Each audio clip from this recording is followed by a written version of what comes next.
ইব্রাহিম গং টোকাই প্রকৃতির যাকে বলা যায়, সেই ছেলেটা 5ই আগস্টের পর ভোট পাল্টিয়ে বিএনপি সেজেছে। আনন্দবাজারে একটা মাদকের স্পট আছে,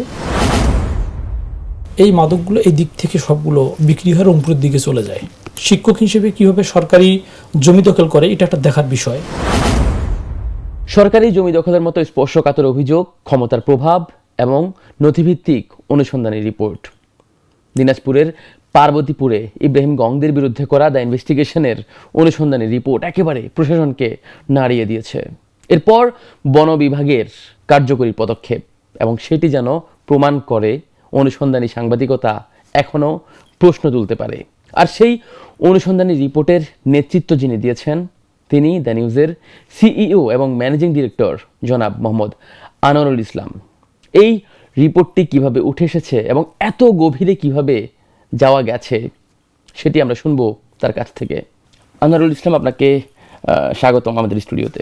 আপনাকে অসংখ্য ধন্যবাদ আমাকে আজকে ডাকার জন্য। আমি প্রথমেই বলতে চাই, সর্বশেষ দ্য ইনভেস্টিগেশনের করা যে অনুসন্ধানী রিপোর্ট, ইব্রাহিম গংদের বিরুদ্ধে অনুসন্ধানী রিপোর্টে এত গভীরে যাওয়া, এর শক্তি আসলে আপনি কোথায় পেয়েছেন? শুভ, আপনি জানেন যে আমি যখন কোনো একটা রিপোর্ট আপনাদের করতে বলি বা রিপোর্ট যখন একটা আপনারা করেন, আমি পর্যাপ্ত তথ্য ভিত্তিক করতে বলি এবং প্রত্যেকটা রিপোর্টের এগেনস্টে একটা করে ফাইল তৈরি করার আমার নির্দেশনা রয়েছে, যে আমরা চেষ্টা করি যেন কোনো ব্যক্তি এখানে ইনভলভ না হয়, যাতে দোষ নাই, দোষী ব্যক্তিরাই যেন এখানে দোষী প্রমাণিত হওয়ার আমরা চেষ্টা করি। আমরা তো অভিযোগ করি, প্রমাণ করার বিষয়টা আসলে অত্যন্ত আদালতের বিষয়। মাঠে আপনি কাজ করেছেন, আপনি এটাও জানেন যে আমাদের দ্য ইনভেস্টিগেশনের প্রায় 50 থেকে 60 জন সোর্স এখন ফুলবাড়ি পার্বতীপুরে কাজ করছে।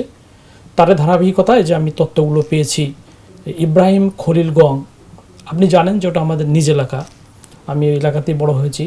আমি 2001 সালে বের হয়ে আসছি এলাকা থেকে। এখন যে অবস্থায় পড়েছে এটা আসলে বলার মতো না, এটা একদম অনাকাঙ্ক্ষিত, যে এই শান্তিপ্রিয় একটা জায়গা এটাকে একদম বিনিষ্ট করে ফেলছে, কুক্ষিগত করে ফেলছে ক্ষমতা ব্যবহার। বিশেষ করে 5ই আগস্টের পর কিছু ব্যক্তি যারা আওয়ামী লীগ থেকে প্রবেশ করেছে বিএনপিতে, আমি ইব্রাহিম খলিল গঙ্গেরই কথা বলি। যতটুকু জানি যে এই ইব্রাহিম গং উঠতি একটা ছেলে, টোকাই প্রকৃতির যাকে বলা যায়, এই ছেলেটা 5ই আগস্টের পর এক ধরনের বিএনপিতে সে অনুপ্রবেশ করে। আমি আপনাকে তার প্রমাণ দিচ্ছি যে তৎকালীন মন্ত্রী মুস্তাফিজুর রহমান সাহেব যখন ছিলেন, তার এক সংবর্ধনা অনুষ্ঠান, আমি আপনাকে ছবির প্রমাণ সহ দিব যে এই ইব্রাহিম খলিল এবং রাশেদ যে ছাত্রলীগ করত, এলাকার সবাই জানে, সেই ছবির মধ্যে কিন্তু দেখা যাচ্ছে স্পষ্ট আকারে তাকে সংবর্ধনা দেওয়ার জন্য দাঁড়িয়ে আছে। সেই ছেলেটা 5ই আগস্টের পর ভোট পাল্টিয়ে অনুপ্রবেশ করে সে আবার বিএনপি সেজেছে। এখন আমি শুনলাম সে নাকি স্বেচ্ছাসেবক দলের কোনো ইউনিয়ন পর্যায়ের কোনো একটা ছোটো পোস্ট পেয়েছেন। তার যে দৌরাত্ম্য বা তার ক্ষমতার যে অপব্যবহার, প্রত্যেকটা বিষয়ে আমরা সূক্ষ্মভাবে বিশ্লেষণ করার চেষ্টা করেছি। এই গিলাঝুকি মৌজায় যে 90 বিঘা জমি যেটা দখল করেছে, পুরোটা সরকারি সামাজিক বনায়নের জন্য এটা দেওয়া। আসলে নিয়মটা হলো যে সরকার প্রতি 10 বছর পর পর এই গাছগুলোকে কর্তন করে, কর্তন করার পর আবার নতুন করে গাছ লাগায়। সেজন্য করে কি, এই গাছ পরিচর্যার জন্য উপকারভোগী সদস্য করে সরকার তাদেরকে দিয়ে দেয়। 10 বিঘা, 50 বিঘা, 30 বিঘা, যেমন যেমন আছে 10 জন 15 জনকে দিয়ে দেয়। তারা গাছগুলো দেখাশোনা করে। এক পর্যায়ে গিয়ে যখন গাছগুলো বড় হয়ে যায়, তখন সেগুলো গাছ কর্তন করে সরকার 40% টাকা নেয়, আর 40% টাকা উপকারভোগীকে দিয়ে দেয়, আর 20% টাকা যেটা যে গাছের পরিচর্যার কাজে আবার ব্যবহার করা হয়। তো প্রতি 10 ইয়ার্স পর পর এটা ঘটে।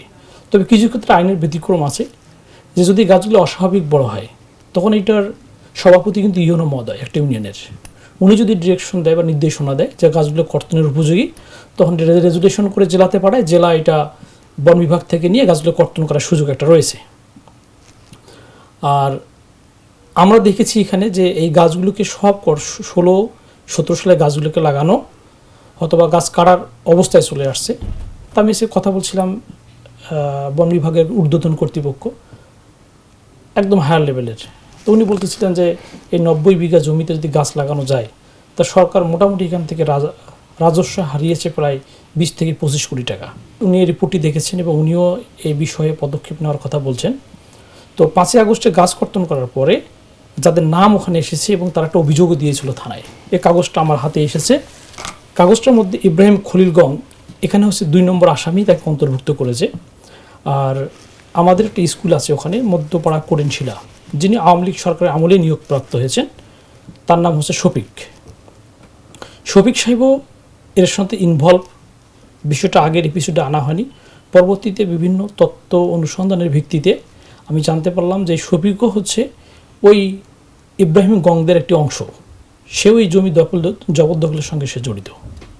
তো আমার এখন থাকবে কথা যে তার বিরুদ্ধে যে অভিযোগ যেহেতু উত্থাপিত হয়েছে, আমরা এটাকে বিশ্লেষণ করছি, হয়তো পরবর্তী এপিসোডে এই শফিকের বিরুদ্ধে অভিযোগটা আমরা নিয়ে আসব এবং সে একজন শিক্ষক হিসেবে কীভাবে সরকারি জমি দখল করে এটা একটা দেখার বিষয়, এবং প্রশাসনের বিষয়ে কী ব্যবস্থা নেবে বা শিক্ষা মন্ত্রণালয় কী ব্যবস্থা নেবে। আমরা নিউজ হওয়ার পরে এগুলো কিন্তু আপনি জানেন যে আমরা সব দপ্তরগুলোতে প্রেরণ করি, আমরা ঠিক ধারাবাহিকতায় তার বিরুদ্ধেও প্রেরণ করব যে শিক্ষক হিসেবে যে ধরনের কাজে ইনভলভ হয় বা সংশ্লিষ্টতা পাওয়া যায় তার বিরুদ্ধে কী ব্যবস্থা নেবে সরকার, সে বিষয়টাকে আমরা দেখব। আর আপনি লক্ষ্য করছেন যে যখন আমরা এটা করতে গেছি প্রত্যেকটা আমরা কিন্তু ফাইল করেছি এবং প্রত্যেকটা রিপোর্ট কিন্তু করেছি আলাদা আলাদা, তথ্যগুলো সব আলাদা করেছি এবং কারা কোন ইনফরমেশন দিয়েছে সবগুলো কিন্তু আমরা রেখেছি। এটাকে দেখা যায় অনেক সময় যে যখন অনুসন্ধানী প্রতিবেদন হয়, প্রতিপক্ষ হয়তো বা একটি পাল্টা মামলা করতে পারে, তার যে এভিডেন্স যেগুলো আমাদের প্রয়োজন, পর্যাপ্ত এভিডেন্স আমরা সব রেখেছি। আরেকটা কথা আমি বলি যে বন বিভাগ আজকে আমাকে বলতেছিল, কর্তৃপক্ষের সাথে কথা যখন বললো যে আমরা পদক্ষেপ নিয়েছি, যে ছবিগুলো আপনারা অলরেডি মনে হয় পেয়েছেন, যে আজকে যে কলার বাগান, তারপরে হচ্ছে যে আপনার আমের বাগান, এগুলো সব বন তার দখলে নিয়ে নিয়েছে। আর কিছু জায়গা রয়েছে এখন পর্যন্ত যেগুলোতে হচ্ছে আলু চাষ করেছিল অথবা ভুট্টা লাগিয়েছে, সেগুলো দখল নিয়ে নেবে। তাদের যাতে সদিচ্ছা বা একটা স্পৃহা আমি পরোক্ষ করলাম অত্যন্ত, এবং দিনাজপুর বন বিভাগকে আমি সাধুবাদ জানাই উদ্যোগটা গ্রহণ করার জন্য। এবং আমি আশা করব যে 26 জনের নাম আছে এই ইব্রাহিম খলিল গং সহ শফিক মাস্টার যাদের সাথে ইনভলভ, সুষ্ঠু তদন্ত করে তাদের বিচারিকী প্রক্রিয়া আনার জন্য। এই যে আপনি ইব্রাহিম গংদের বিরুদ্ধে একেবারে এত বড় একটা অনুসন্ধানী সাংবাদিকতায় নেমেছেন, এটা কতটা চ্যালেঞ্জিং ছিল? আসলে তোমরাই তো করো এটা। আমি আসলে দর্শকদের বলতে চাই, যদিও এই অনুসন্ধানী টিমে আমিও ছিলাম, তবে এখানে শুধুমাত্র আমি নিরপেক্ষতার জায়গা থেকে আমি প্রশ্নগুলো দর্শকদের জন্য করছি। সো আপনি সেই উত্তরটা দিবেন। আমি সেই উত্তরটা দিচ্ছি, when the investigation report prepared being I am not involved in any report. But এটার লিড কিন্তু আপনি দিয়েছেন, সোর্সগুলো সব আপনার। বাট এটা আমি লিড দিয়েছি কারণে যে I am involved this report for the extra cases. এটা একটা আলাদা, আমাদের জন্য তো অবশ্যই চ্যালেঞ্জিং ছিল মাঠে, কিন্তু আপনি কতটা চ্যালেঞ্জ ফেস করেছেন, যেটা অদৃশ্য যে শক্তি। যেহেতু আমার জায়গা, আমি আমার বেড়ে ওঠা সেখানে, এবং আমার যেহেতু লোক ওখানে লোক জনবল রয়েছে, আমি একটা বললাম যে আমাদের 50 জনের প্রায় একটা সোর্স ওখানে কাজ করতেছে অনুসন্ধানগুলোর জন্য। আমরা চাই যে এই দৌরাত্ম্যটা যেটা হয়েছিল এই দৌরাত্ম্যটা বন্ধ করার জন্য, এবং বিএনপির ঊর্ধ্বতন কর্তৃপক্ষ যারা আছে, যারা ইব্রাহিম খলিল গংদের বিরুদ্ধে ব্যবস্থা নেওয়ার জন্য এই বিষয়টা আমার কথা হয়েছে, অথবা শীঘ্রই তারাও ব্যবস্থা নেবে দলীয়ভাবে। আর আমরা আসলে দিন শেষে দলকে ওন করা যে বিষয়, যারা এটিকে ওন করে না তারা এই ধরনের কাজগুলোর সাথে ইনভলভ হয় সুবিধার স্বার্থে। ইব্রাহিম খলিল গং ঠিক সেই কাজটাই করেছেন। আসলে এটা দলের জন্য অনাকাঙ্ক্ষিত ছিল, এবং তারা যে কাজগুলো করবে দল হয়তো বা এগুলো জানে না, জানারও কথা না ওই পর্যায়ে। তা আমরা চেষ্টা করছি প্রতিবেদন তুলে ধরার জন্য। এই পদক্ষেপ যেহেতু শুরু হয়েছে, দলও পদক্ষেপ নেবে, প্রশাসন পদক্ষেপ নেবে। 26 জনের বিরুদ্ধে মামলাটা তালিকা গেছে, আমি আজকে হাতে পেয়েছি বন বিভাগ থেকে, সে মামলাটাও হয়তো বা হয়ে যাবে। এবং আরও যে কাজগুলো তারা করেছেন, জবরদখল জায়গা করেছেন, উনিও ক্ষিপ্ত, উনি হয়তো বা এই রিপোর্টটা করার পরে উনি সাহস পেয়েছেন, প্রতিবাদ করার মতো একটা শক্তি উনি পেয়েছেন, যার কারণে ওনার সাথে উনি কথা বললো যে আমি এটার বিরুদ্ধে আমি মামলা করব। উনি হয়তো বা মামলা পর্যায়ে যাবেন আমার মনে হচ্ছে এমন। তবে একটা সাহসের বিষয় ছিল, ওরা যে জিম্মি করে ফেলছিল ওই এলাকাটাকে, সেটা থেকে বের হওয়ার একটা পথ আছে যদি সবাই সহযোগিতা করে, এবং হচ্ছে আরও কিছু ইনফরমেশন আমাদেরকে দেয়। আমাদের কাছে পর্যাপ্ত ইনফরমেশন আছে, যদি থেকে থাকে তাহলে আমরা এটাকে আরও তুলে ধরতে পারবো। তাহলে আমরা পার্বতীপুর এবং ফুলবাড়িতে বিশেষ করে আমরা সেই ধরনের দূরত্ব ব্যক্তিদের এখান থেকে বের করতে সক্ষম হব। এই ক্ষেত্রে এলাকাবাসীর সমর্থন আপনি কেমন পেয়েছেন? বা আমার এলাকাবাসী সমর্থন প্রচুর এদের, মানে ওনারা হয়তো মুখ খুলতে পারতেছিল না একটা সিন্ডিকেটের ভয়ে, এখন তারা মুখ খুলতেছে। আজকে আমার কাছে খুব কম হলে 200 কল আসছে সারাদিনে, যে বলছে যে আপনারা অনেক ভালো কাজ করছেন আপনাদের রিপোর্ট হওয়ার পরে। আমি বললাম যে দেখেন, এটা আসলে তো আমরা জাস্ট এটা একটা করেছি আমাদের অনুসন্ধানী, তবে এটা আরও হবে, এপিসোডগুলো আপনারা দেখতে থাকেন, পরবর্তীতে আরও পেয়ে যাবেন। তবে আমি দর্শকদের বলে রাখতে চাই যে আমাদের যে এপিসোডগুলো হয় আপনারা দেখবেন প্রত্যেকটা তথ্যভিত্তিক, আমরা কোনো ডকুমেন্ট বা কোনো ইনফরমেশন রেডি করা ছাড়া কোনো নিউজ আমরা করি না। আগের যে আপনি নিজেও দেখেছেন যে আমাদের কিন্তু প্রায় 100 টিবি যে ড্রাইভ রাখা, আমাদের কিন্তু স্পেসগুলো শেষ হয়ে গেছে সবগুলো, মানে এই তথ্যের কারণে। তা আমরা আশা করি যে ইনভেস্টিগেশন একটা ভালো পর্যায়ে যাবে, তার তথ্য সরকার কাজে লাগাবে, ল এনফোর্সমেন্ট ডিপার্টমেন্টগুলো কাজে লাগাবে। এবং হচ্ছে যে আমি আসলে এভাবে ইনভলভ হওয়ার না, যেহেতু আমার নিজ এলাকা সেন্সিটিভ ইস্যু, আমি আগেই আপনাকে বলছিলাম এটা একেবারে আপনার এলাকার মানুষের প্রতি দায়বদ্ধতা থেকে, যদি আমি ভুল না করি। হ্যাঁ, এটা আমি কিন্তু আপনাদেরকে আগের কোনো রিপোর্টে আমি ইনভলভ বা জানতামও না যে কোনটা রিপোর্ট যাচ্ছে। তো এই রিপোর্টটা যখন আপনারা করেন তখন কিন্তু আমি নিজেই কিন্তু ইনভলভ হয়েছি এই রিপোর্টে, যে এলাকার দায়বদ্ধতা থেকে কেউ যেন এটা আক্রমণের শিকার না হয় বা কারো নাম যেন না আসে। তো আমরা যে সোর্সগুলো থেকে যেগুলো পেয়েছি, যে ভয়েস রেকর্ডিংগুলো আমাদের কাছে আছে এবং ভিডিও রেকর্ডিং যেগুলো আছে, তাতে এটা আমরা প্রমাণ করতে পারি। এবং বাকিটুকু বিষয় হচ্ছে আদালতের প্রমাণ করা, যে আসলে তারা কীভাবে প্রমাণ করবে, যে ব্যক্তিগুলো ক্ষতিগ্রস্ত হয়েছেন তারা যে মামলা রুজু করবে। বন বিভাগ ক্ষতিগ্রস্ত হয়েছেন, আমি আপনাকে বললাম 20 থেকে 25 কোটি টাকার বন কেটে ফেলছে সবগুলো, তাদের একটা ক্ষতিগ্রস্ত, তারা কিভাবে মামলাটা করবেন সেটার উপর ডিপেন্ড করবে। তবে আমি আশা করছি যে সবাই এখন মামলার দিকে যাবে। এই যে ইব্রাহিম গং এর বিরুদ্ধে আমরা যখন আসলে অনুসন্ধানে নেমেছিলাম, তখন এটা শক্ত হাতের খবর আমরা পেয়েছি। পেছনের যেই যোগানদাতা আসলে যাকে বলা হয়, আমি দর্শকদের আসলে একটা প্রশ্ন, যে এই বিষয়টি নিয়ে যদি আপনি একটু বলতেন। আমি আপনাকে বলি যে এখানে তার যে ক্ষমতার যেটা উৎস ছিল, আমাদের এলাকার যিনি মনোনয়ন প্রত্যাশী তার ভাই এজেড মেনাজুল হক, তিনি পিছন দিক থেকে নেতৃত্বগুলো দিয়েছেন। এবং আপনি ওখানে দেখেছেন যে 5 লাখ টাকা নিয়েছে, এরকম আরও অনেক টাকা নিয়েছে যেগুলোর কিন্তু ভিডিও রেকর্ডিং আমাদের কাছে আছে। আমরা হয়তো বা এগুলো তখন দেয়নি, পরবর্তী এপিসোডের জন্য। যে আপনি প্রিন্সিপাল বাণিজ্যের কথা বলছিলেন, প্রিন্সিপাল বাণিজ্য হয়েছে ওখানে, সারের ডিলার, বিভিন্নভাবে বাণিজ্য হয়েছে, যেগুলো প্রত্যেকটা বাইট কিন্তু আমাদের কাছে আছে, ভিডিও রেকর্ডিং কিন্তু আছে। তা আমরা এটা ফ্ল্যাশ করতেছি না, আপনারা দেখুন দ্য নিউজের ইনভেস্টিগেশন, পরবর্তী এপিসোডগুলোতে আপনারা পেয়ে যাবেন। এই তথ্যটা আমি এখন দিতে চাচ্ছি না আসলে। আনোয়ারুল ইসলাম, আমি ওখানে একটা মানে খুবই সেন্সিটিভ একটা অভিযোগ ওখানে এসছে ধর্ষণের বিরুদ্ধে। এত বড় একটা অভিযোগ, এরপর আসলে এটার কোনো চাপ এখন পর্যন্ত এসছে কিনা, আমি যদিও এখন পর্যন্ত আমার দিক থেকে আমি জানি না। আজকে যদি এমনটা আসে তাহলে আমি হয়তো আপনার কাছ থেকে শুনতে পাবো। ভিকটিমের ভাইয়ের নিজের সাক্ষাৎকার দিয়েছেন, সেখানে প্রমাণের আর কিছু প্রয়োজন হয় না আমার কাছে মনে হয়, যার কোনো এটা নিয়ে কোনো পেশার বা কোনো কিছু কল দেওয়ার কোনো অববায় এখানে নাই। ভিকটিমের ভাইয়ের সাথে আসলে আমিও ছিলাম ওখানে, কিন্তু আমারও একটি প্রশ্ন আসলে ছিল যে ভিকটিমের ভাই যিনি আমাদের একেবারে সরাসরি এসে তিনি অভিযোগটি করেছেন, এই সাহসটা তিনি আসলে কোথায় পেয়েছেন? এখন হলো কি যে এগুলো আরও বের হবে, যেহেতু উনি বিএনপি থেকে মনোনয়ন পাননি, ওনার ভাই, এই ক্ষমতার যে একটা দাম্ভিকতা ছিল সেটা যখন কমে যাবে তখন এই রিপোর্টগুলো সব বের হয়ে আসবে। আপনি আরও অনেক রিপোর্ট পাবেন এ ধরনের, বা এই ধরনের উইংস। আমি বললাম তো যে আমাদের প্রায় 50 জনের অধিক যে সোর্স কাজ করছে, অলরেডি অনেক তথ্য চলে আসছে, বা তাদের যে একটা ভয় কাজ করতো, এই ভয়ের কারণে তারা এগুলো বলতে পারতেছিল না, এখন তারা নীরবে সব বলে দিবে।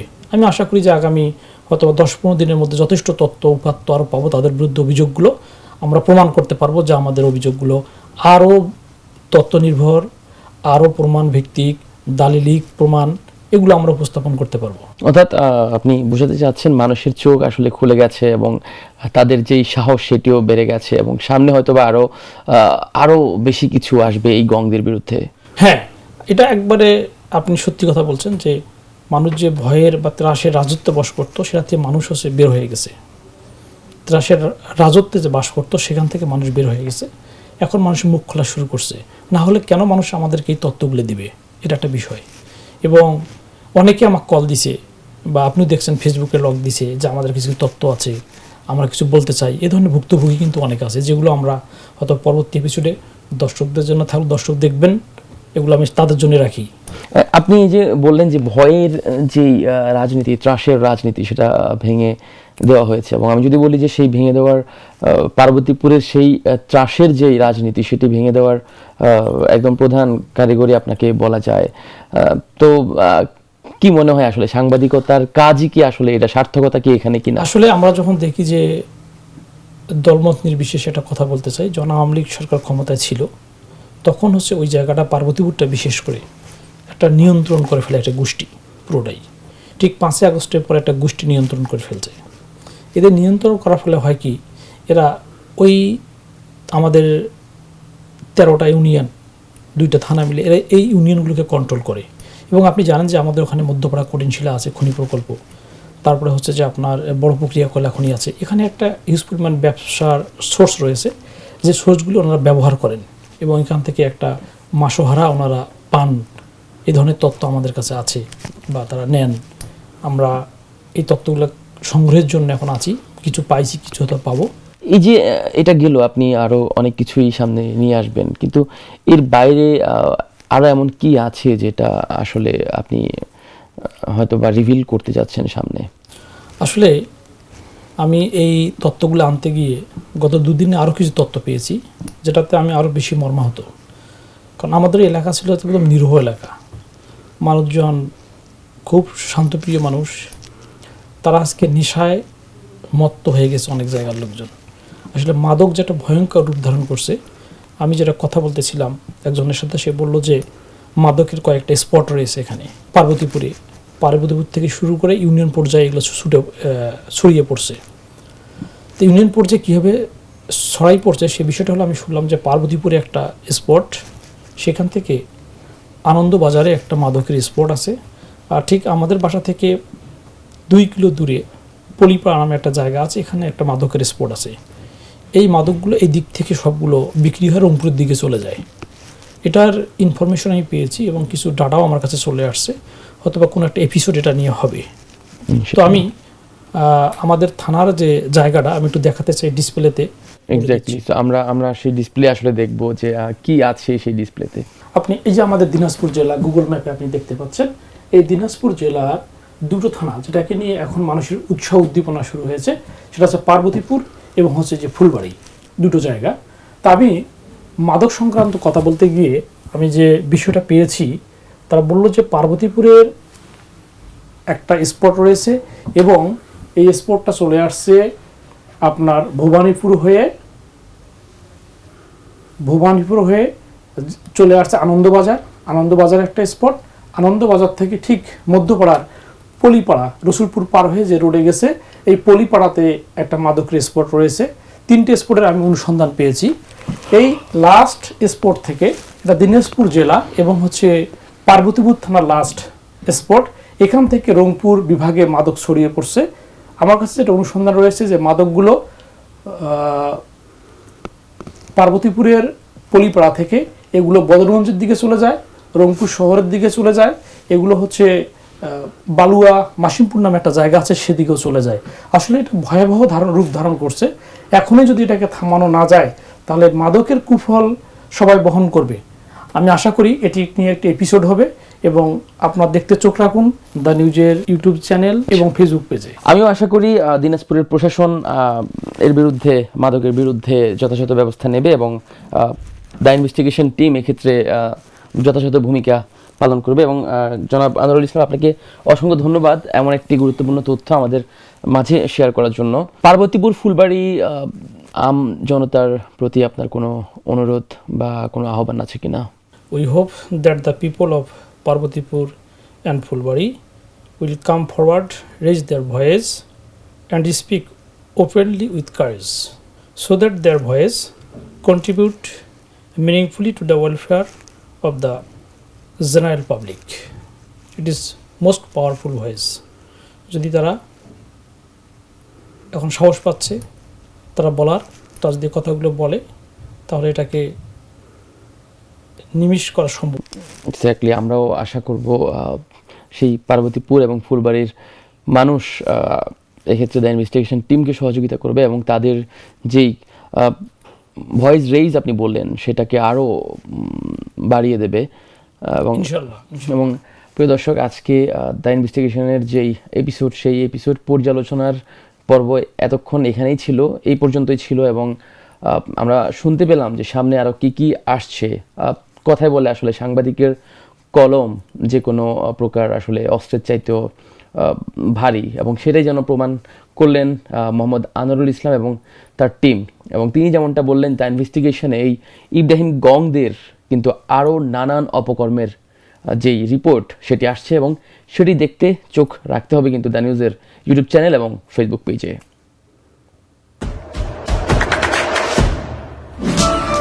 দেশে দেশে সবার সাথে দ্য নিউজ।